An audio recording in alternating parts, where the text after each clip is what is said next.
Hello friends, स्वागत है आपका आपके अपने YouTube channel Saraswati English classes में। मैं समीर सिंह लेकर आया हूँ आज आपके लिए विलियम शेक्सपियर का डिटेल बायोग्राफी।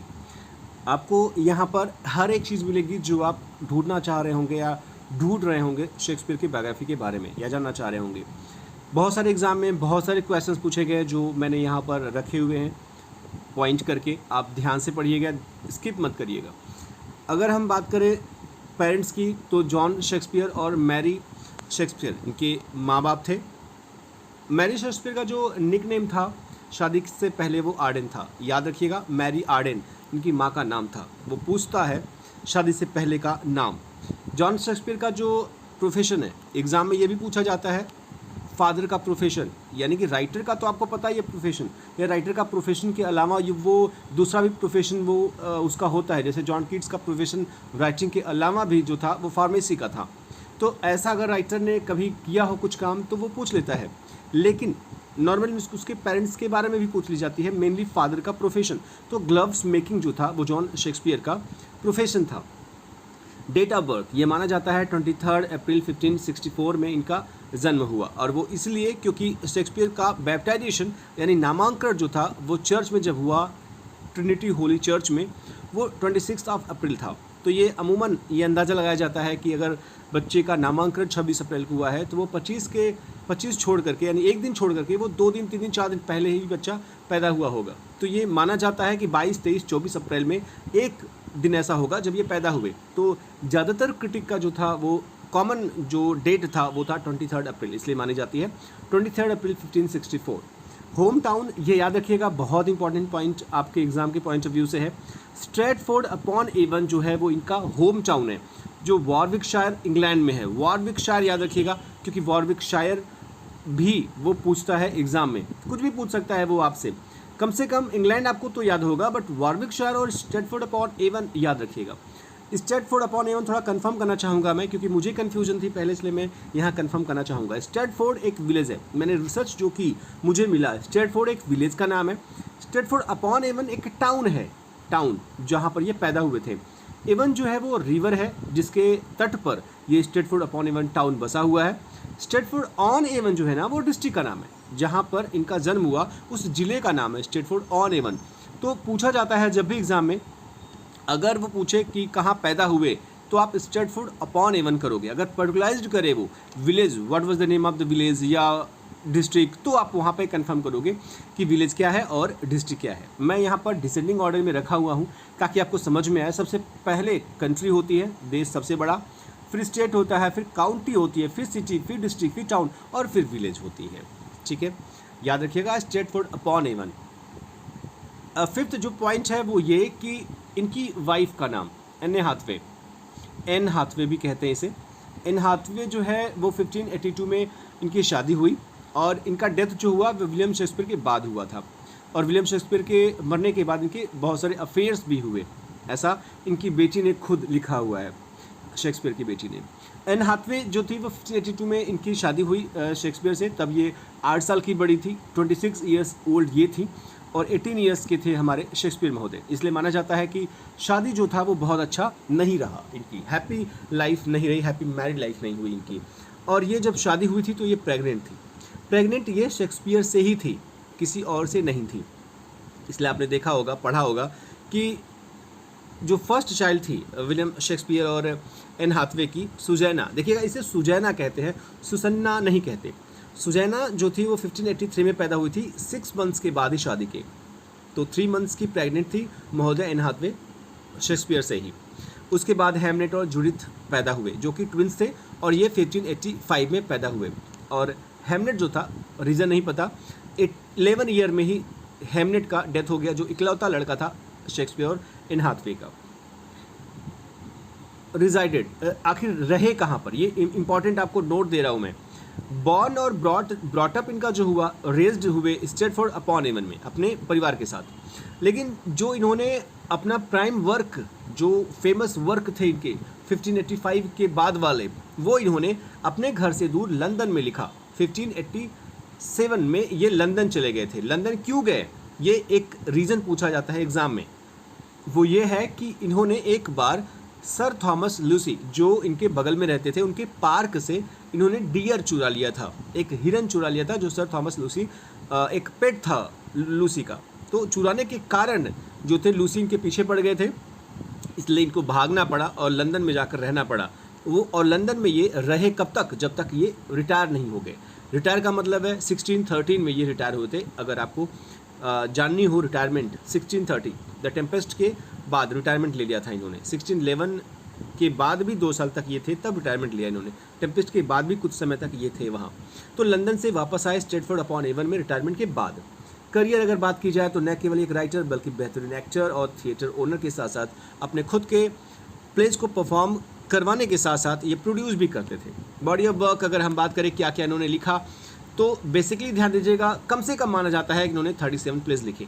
एग्जाम में तो आपको बताना ही होगा 37 प्लेस, वैसे 37 प्लेस से ज़्यादा माना जाता है इनका, कम से कम 43 मानी जाती है इनकी, बट 37 प्लेस जो है वो सबूत है इसका, इसलिए एग्ज़ाम में यही लिखना होता है, जिसमें से 10 हिस्ट्री, 10 ट्रेजेडी और बाकी कॉमेडी हैं। उसके बाद 154 सोनेट्स लिखे गए, 2 लॉन्ग नैरेटिव पोएम्स और बाकी बहुत सारे और भी पोएम्स लिखे गए। पोएम्स इन्होंने क्यों लिखा, वास्तव में ये पोएम लिखना पसंद नहीं करते थे। पोएम जब लिखा इन्होंने लॉन्ग नैरेटिव पोएम, तो वो फेमस नहीं हुआ, इसलिए ये प्लेज पर आ गए। और जब प्लेज लिखना शुरू किया उसके बाद थिएटर बंद हो गए, फिर से मजबूरी में इनको पोइट्री लिखनी पड़ी। अगर हम बात करें हिस्ट्री प्लेज की, ये एग्ज़ाम में पूछा हुआ है इसलिए मैं यहाँ रख रहा हूँ। हिस्ट्री प्लेज जो है ना, जो 10 प्लेज इन्होंने लिखा है, 10 प्लेज, वो इंग्लिश हिस्ट्री 12 शताब्दी से 16वीं शताब्दी के बीच को कवर करता है। यानी कि जो इन्होंने हिस्ट्री प्ले लिखा हुआ है वो 12वीं से 16वीं शताब्दी के बीच में जो घटनाएं घटी इंग्लिश हिस्ट्री में, उन्होंने हिस्ट्री प्लेज में रखा हुआ है। इंग्लैंड में जो जो घटा 12 से लेकर 16वीं शताब्दी के बीच में, या 12वीं से 1200 से 1550 के बीच में, यानी 350 साल के बीच में जो घटा इंग्लैंड की हिस्ट्री में, वो इन्होंने अपने हिस्ट्री प्लेज में लिखा हुआ है। तो ये पूछता है वो कितने साल का पीरियड था हिस्ट्री प्ले, तो 350 ईयर्स का ये था हिस्ट्री प्ले का ड्यूरेशन। और ये इन्होंने लिखा था 100 ईयर वॉर और वॉर्स ऑफ रोजेस के बीच में। तो ये भी पूछ लेता है कि उस 350 ईयर्स के दौरान कौन कौन से फेमस वॉर्स हुए। तो 100 ईयर वॉर जो है वो 1337 टू 1453 के बीच में लड़ा गया हुआ, और वॉर्स ऑफ रोजेस जो था वो 2 साल का था, 1485 टू 1487। इनकी डेथ जो हुई वो सेम डे 23 अप्रैल 1616 में इनका डेथ हुआ। ये 52 साल के केवल थे। इनका बरी और बैप्टाइजेशन यानी कि दफनाया वहीं गया जहाँ पर इनका नामांकन हुआ था, होली ट्रिनिटी चर्च। ये याद रखिएगा, बैप्टाइजेशन भी यहीं हुआ था और बरीड भी यही किए गए होली ट्रिनिटी चर्च में, जो कि स्ट्रेटफोर्ड अपॉन एवन में है। एक एविडेंस ये माना जाता है कि हैमलेट में जो घोस्ट था, हैमलेट का जो फादर था, सीनियर हैमलेट, वो जो घोस्ट था वो, और एज यू लाइक इट में जो एडम का रोल किया वो हमारे शेक्सपियर महोदय ने किया। शेक्सपियर महोदय ने अपने खुद के प्लेज में रोल प्ले किया। शेक्सपियर फैमिली जो थी वो स्ट्रेटफोर्ड अपॉन एवन में थी, और उस फैमिली के होम का नाम था न्यू प्लेस। मैं एग्ज़ाम देने गया, मुझे खुद नहीं पता था ये, तो मैंने पता नहीं कौन सा ऑप्शन चूज़ किया। बाद में मैंने जब पढ़ा तो मुझे लगा कि मतलब मिला मुझे, तो लगा मुझे कि मुझे इसको रखना चाहिए। तो न्यू प्लेस के नाम से इनके घर को जानते हैं। ही परचेज इट इन 1597, इसको इन्होंने 1597 में परचेज किया। यहाँ ध्यान दीजिएगा किन किन राजाओं के या किन किन शासकों के शासन में इन्होंने अपने प्लेस को परफॉर्म किया, तो यहाँ रखा हुआ है। शेक्सपियर जो की परफॉर्मेंस जो थी ना, वो क्वीन एलिजाबेथ द फर्स्ट और किंग जेम्स द फर्स्ट के शासन में परफॉर्म हुआ। यहाँ याद रखिएगा, एक चीज़ बताना चाहता हूँ मैं आपको, ये क्वीन एलिजाबेथ फर्स्ट नहीं है, इसे क्वीन एलिजाबेथ द फर्स्ट बोलते हैं। यहाँ द लिखा नहीं जाता बट बोला जाता है क्योंकि ये उनकी टाइटल है, और हर टाइटल के पहले द का इस्तेमाल जरूर होता है। तो king James the first, he has mostly use blank verse. अपने प्लेस के लिए, ज़्यादातर प्लेस के लिए इन्होंने ब्लैंक वर्स यूज किया। आपको पता होगा कि ब्लैंक वर्स में राइमिंग स्कीम नहीं होती है, केवल मीटर होता है, जबकि इन्होंने अपने सोनेट्स के लिए राइम्ड वर्स लिखा है जिसमें मीटर भी है और राइमिंग स्कीम भी है। इनको सोब्रिकेट किया गया बार्ड ऑफ एवन के नाम से। मैं जब देखा सोब्रिकेट तो मुझे खुद नहीं पता था ये इसका मतलब क्या होता है, लेकिन बाद में जब मुझे पता चला तो मुझे अच्छा लगा जानकर कि मुझे एक नई चीज़ मिली जो आपको बता रहा हूँ मैं। बार्ड ऑफ एवन इनको उपाधि दी गई, तो किस उपाधि से सम्मानित किया गया या बार्ड ऑफ एवन किसको दी गई, ये क्वेश्चन आप ज़रूर समझ लीजिएगा, लिख लीजिएगा। हम कुछ बात कर ले क्वार्टो के बारे में। 2 क्वार्टो पब्लिश हुई इनकी रिटायरमेंट के पहले, और बाकी जितने भी फोलियोज पब्लिश हुए वो इनके मरने के बाद पब्लिश हुए। तो जो क्वाटो थी उस क्वाटो को बैड क्वाटो और गुड क्वाटो में हम बांट देते हैं। आज बताना चाहूँगा बैड क्वाटो क्यों कहते हैं, इसका नाम बैड क्यों है और गुड क्यों है। क्वाटो फर्स्ट जो 1603 में पब्लिश हुई, 19 प्लेज इसमें पब्लिश हुए थे, 37 प्लेज में। आप अगर मानते हैं 37 प्लेज तो 19 प्ले इसमें पब्लिश हो गए थे। ओथेलो पब्लिश नहीं हुआ था उस समय। बैड क्वाटो क्यों, क्योंकि ये माना जाता है कि ये अनऑथराइज्ड थे। 1603 में जो पब्लिश हुई 19 प्लेज ना, वो अनऑथराइज थी, यानी कि पायरेटेड था ये। यानी जब ये थिएटर में परफॉर्म करते थे तो बिना इनके परमिशन के जो ऑडियंस में बैठा था कोई, वो पब्लिश करवा दिया, उसको सारे के सारे मैटर मिल गए, वो पब्लिश करवा दिया, वो अनऑथराइज था, इसलिए इसे बैड क्वाटो कहते हैं। और क्वाटो 2 जो है वो गुड क्वाटो है, और ये 1604 और 5 के बीच में पब्लिश करवाई गई, और ये वही 19 प्लेज थे जो ऑथराइज थे। शेक्सपियर को लोगों ने कहा कि ऐसे तो आपका प्ले जो है वो दूसरा अपने नाम से कर लेगा, इसलिए आप इसको अपने नाम से करवाइए क्लेम करके। तो वो इन्होंने 19 ऑथराइज्ड प्ले किया। देखिए ये पायरेटेड जो होता है ना, या बैड क्वाटो, ये वैसे ही होता है जैसे आप देखते होंगे कि थिएटर में जब मूवी देखने जाते हैं हम सब, तो कोई बंदा पीछे से लेकर के बैठा है कैमरा, वीडियो कैमरा, और वो रिकॉर्ड करता है और फिर वो अपलोड कर देता है। वो पायरेटेड मूवी जैसे होती है ना, वैसे ही यहाँ पर था कि कोई बैठा हुआ ऑडियंस में और वो पेपर पेज लेकर बैठा है, या पेपर पेज उसको मिल गया जो वहाँ पर परफॉर्म कर रहे थे रोल या किसी तरीके से, और फिर वो पब्लिश करवा दिया। That was called bad quarto. याद रखिएगा, बैड और गुड क्वाटो। इसके बाद शुरू होती है फोलियो की शुरुआत।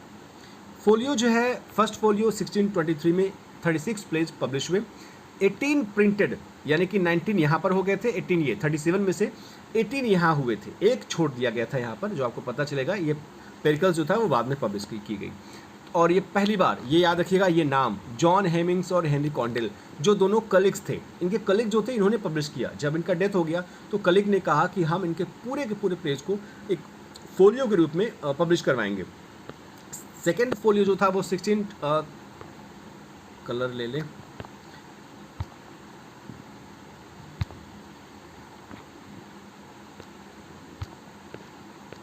1632 में जो था वो सेकेंड फोलियो पब्लिश हुआ। और इस सेकेंड फोलियो में जो था ना, वो केवल लैंग्वेज अपडेट की गई, यानी कि इसमें कोई और पब्लिश नहीं हुआ प्ले, बस अपडेट हुआ लैंग्वेज, और 1700 चेंजेस आए, 1700 सेंटेंसेज या वर्ड्स को इन्होंने चेंज किया, और इसको थॉमस कोट्स महोदय ने पब्लिश किया। तो नाम याद रखिएगा पब्लिशर का।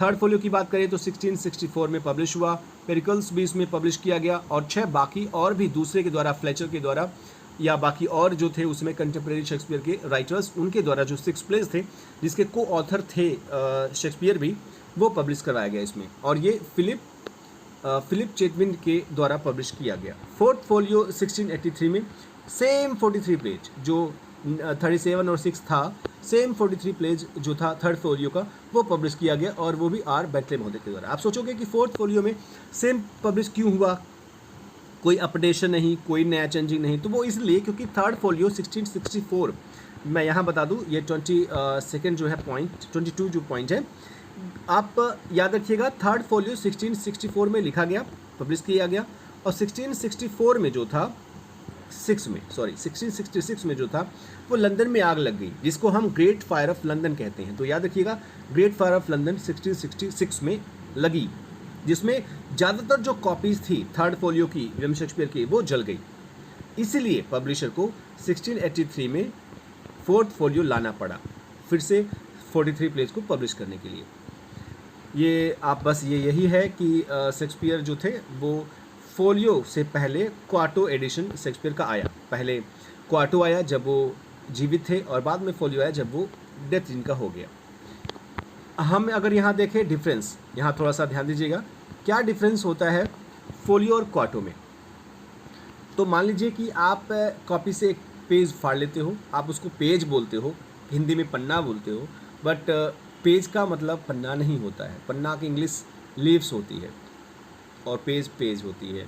यहाँ ध्यान दीजिएगा, एक अगर आप फाड़ते हो ना पन्ना, जिसे हम कह सकते हैं हिंदी में, तो उसके 2 पेज होते हैं, आपने ध्यान दिया होगा। तो अगर उस पन्ने को हम 2 बार फोल्ड करें, एक बार फोल्ड करोगे तो इसमें 4 पेज हो जाएगा, क्योंकि इसमें ऑलरेडी 2 पेज था, आपने एक फोल्ड कर दिया तो एक आगे एक पीछे, एक आगे एक पीछे, ठीक है, 4 पेज हो गए। लेकिन जब 2 बार इसको फोल्ड कर दोगे तो 8 पेज हो जाएंगे इसमें। तो ध्यान दीजिएगा,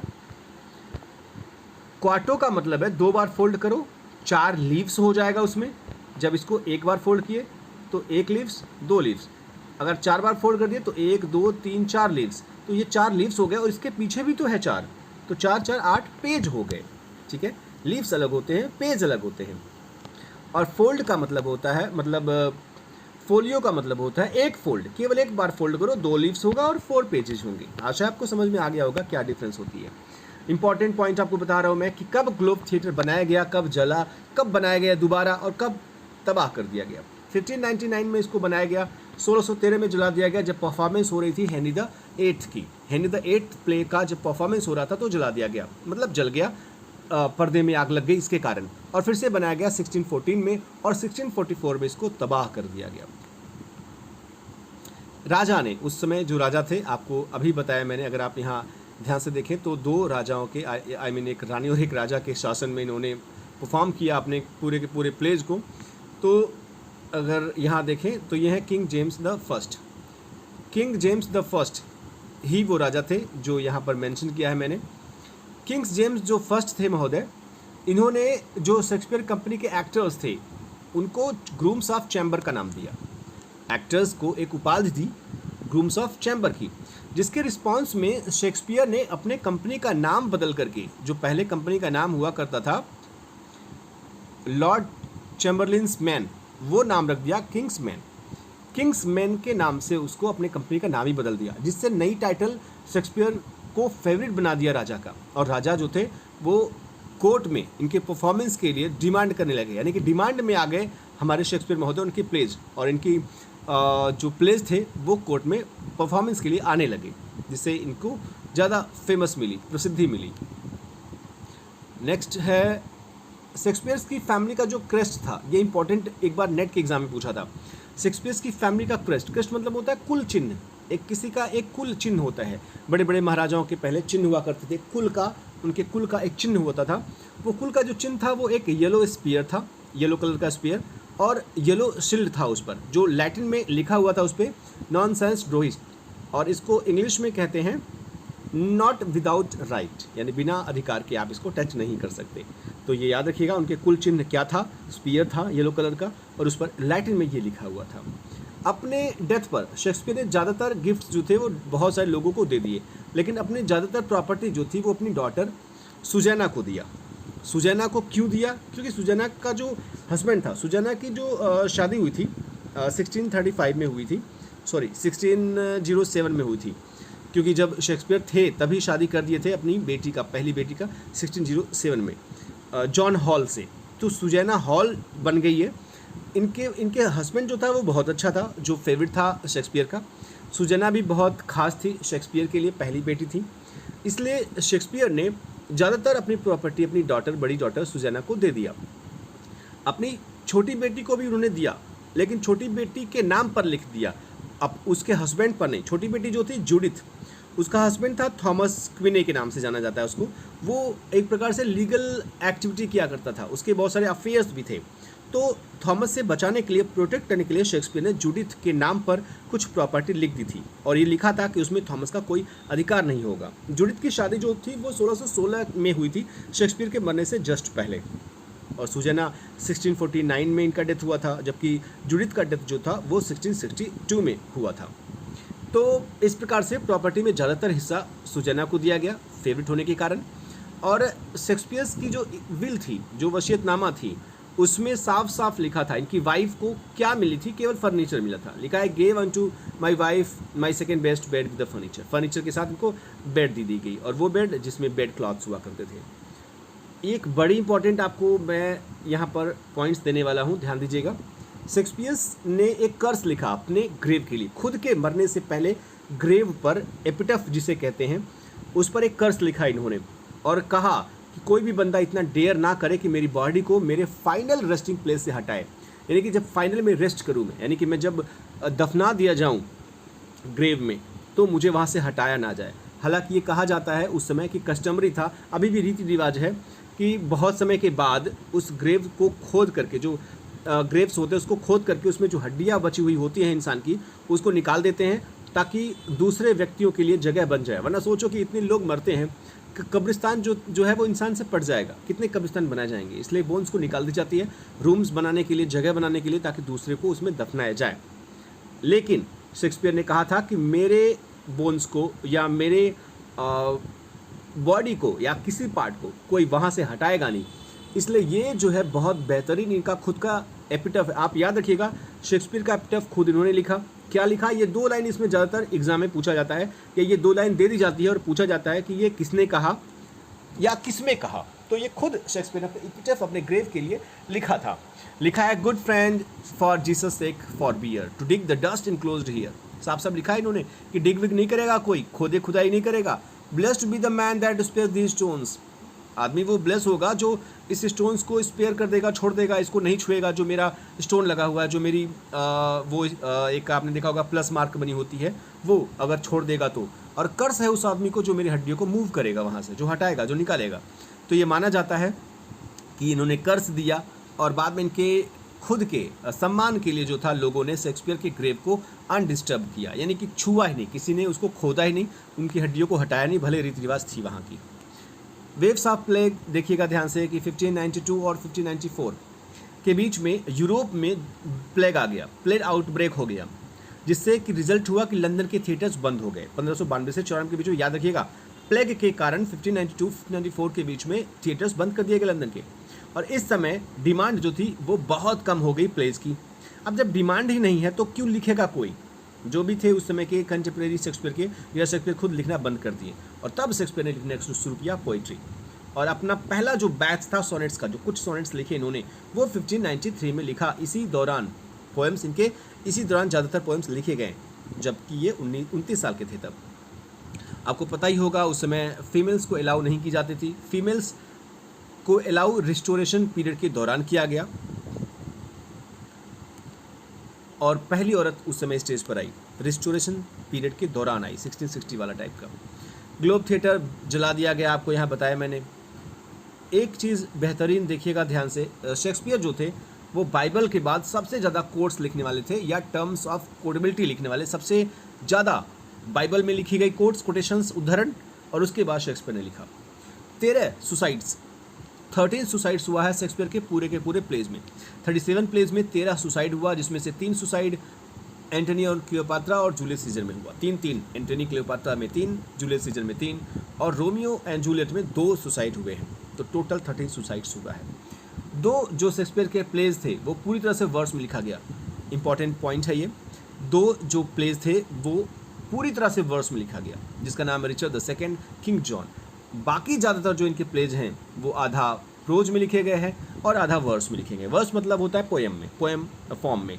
तो 2 पोएम फॉर्म में, पूरी तरह से पोएम फॉर्म में लिखे गए हैं शेक्सपियर के प्लेज, जो आपको दिया मैंने, और ज़्यादातर दोनों में लिखे गए, प्रोज पोइट्री दोनों में।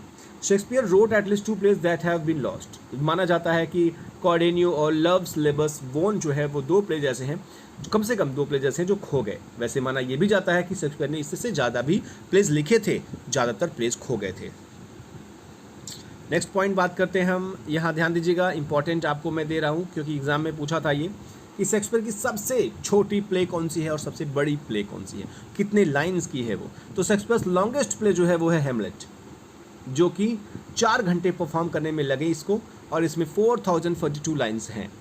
और जो शॉर्टेस्ट इनका प्लेज है वो है द कॉमेडी ऑफ एरर, जिससे लगभग 3 गुना ज़्यादा है हेमलेट में, जिसमें केवल 1770 लाइन 70 लाइन है। यानी कॉमेडी ऑफ एरर्स, ये याद रखिएगा, कॉमेडी ऑफ एरर्स इनकी सबसे छोटी प्ले है 1770 लाइन्स को लेकर के। हैमलेट सबसे बड़ी, सबसे लंबी इनकी प्लेज है, प्ले में से एक है, प्ले है 4042 लाइन्स, जिसमें से 29,551 वर्ड्स हैं।